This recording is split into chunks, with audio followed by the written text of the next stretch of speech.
ஒரு தெருவுக்கு ஒரு வீடு கட்டி கொடுக்கலான்னு 50 லட்ச ரூபா எடுத்துட்டு நான் கிளம்பினேன். ஒரு வீட்டுக்கு 1 லட்ச ரூபா வச்சு கட்டி கொடுக்கலான்னு. அங்கே போய் பார்த்த உடனே தான் தெரியுது தெருவுக்கு 50 வீடு விழுந்திருக்கு. ஒரு ஆளால் ஒன்றும் பண்ண முடியாதுன்னு நினச்சேன். பட் என்னால் முடிஞ்ச ஒரு 50 வீடு கட்டுறதுக்கு நான் ட்ரை பண்ணுறேன். அங்கே டெல்டாவில் ஒரு வாரம் இருக்கும்போதே நினச்சேன் சென்னைக்கு வந்து நம்மளால் முடிஞ்ச உதவிகள் வந்து நம்ம ஃப்ரெண்ட்ஸுக்கிட்ட கேட்கலான்னு நான் டிசைட் பண்ணேன். சென்னைக்கு வந்து மீடியா பீப்புள்கிட்டையும் என்னுடைய ஃப்ரெண்ட்ஸுக்கிட்டையும் எல்லாருக்கிட்டையும் டொனேஷன் கேட்டு கலெக்ட் பண்ணிகிட்டு இருக்கேன். அதே மாதிரி தான் பிஹைண்ட் வீட்டுக்கிட்ட ஒரு ஹெல்ப் கேட்டிருந்தேன். சார் நீங்கள் மீடியாவில் இதை போடணும் சார், வேறு எந்தெந்த விஷயத்தையும் நம்ம ப்ரொமோட் பண்ணுறோம் சார். ரொம்ப கஷ்டப்பட்டுட்டு இருக்காங்க நிஜமாக. ஒரே ஒரு கொட்டால் உள்ளே போனீங்கன்னா எலி ஓடிட்டு இருக்கு, அங்கேயே 2 குழந்தைங்களை படுக்க வச்சுட்டு இருக்காங்க. இப்போ நான்லாம் நல்லா இருக்கேன், நான்லாம் காரில் வரேன், நான்லாம் சந்தோஷமாக இருக்கேன், எனக்கு இவ்வளோ கைத்தட்டல் கிடைக்குதுன்னா மக்கள் பணத்தால் மட்டும்தான் எனக்கு இதெல்லாம் கிடைக்குது. ஸோ இந்த டைமில் நான் மக்களுக்கு பண்ணலன்னா, இந்த டைமில் நான் மக்களுக்கு திருப்பி பண்ணலாம் என்ன மாதிரி ஒரு துரோகி யாருமே இருக்க மாட்டாங்க. ஸோ என்னுடைய மனசாட்சிக்குள்ளே இந்த டைமில் தான் நம்ம மக்கள் மேலே இருக்கிற ஒரு அன்பையும் நம்ம தமிழ் மேலே இருக்கிற அந்த பற்றியும் நம்ம காமிக்கணும். ஸோ என்னால் முடிஞ்ச உதவி நான் செஞ்சுட்ருக்கேன். பிகைன் நோட்ஸ் நீங்களும் பண்ணணும்னு கேட்டேன். அவங்க உடனடியே இந்த பிகைன் நோட்ஸில் நம்ம ஃபண்ட் கலெக்ட் பண்ணலான்னு சொல்லிட்டு நான் 2 லட்ச ரூபா உங்ககிட்ட கொடுக்குறேன் சார், நீங்கள் ஏதாவது ஹெல்ப் பண்ணுங்கன்னு கேட்டேன். உடனே 2 லட்ச ரூபா பிகைன் நோட்லேருந்து கொடுத்துருக்காங்க.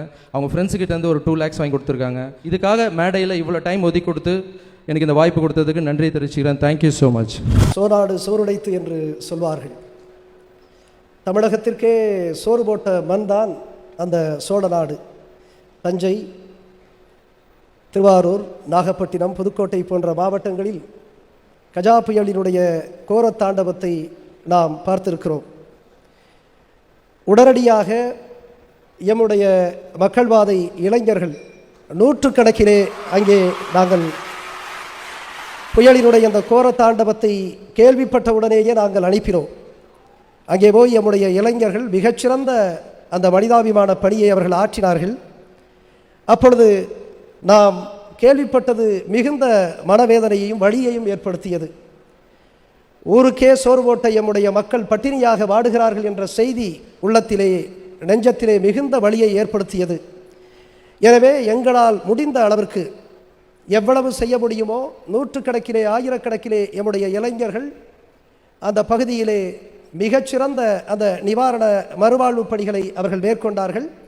இன்னும் நிரந்தரமான மறுவாழ்வு பணியை நாங்கள் மேற்கொள்ள இருக்கிறோம்.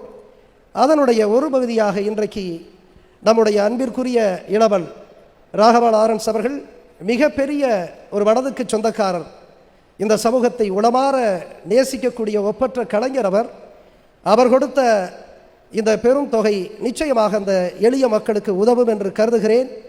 உங்களுடைய இந்த முயற்சிக்கு என்னுடைய நன்றி, வாழ்த்துக்கள்.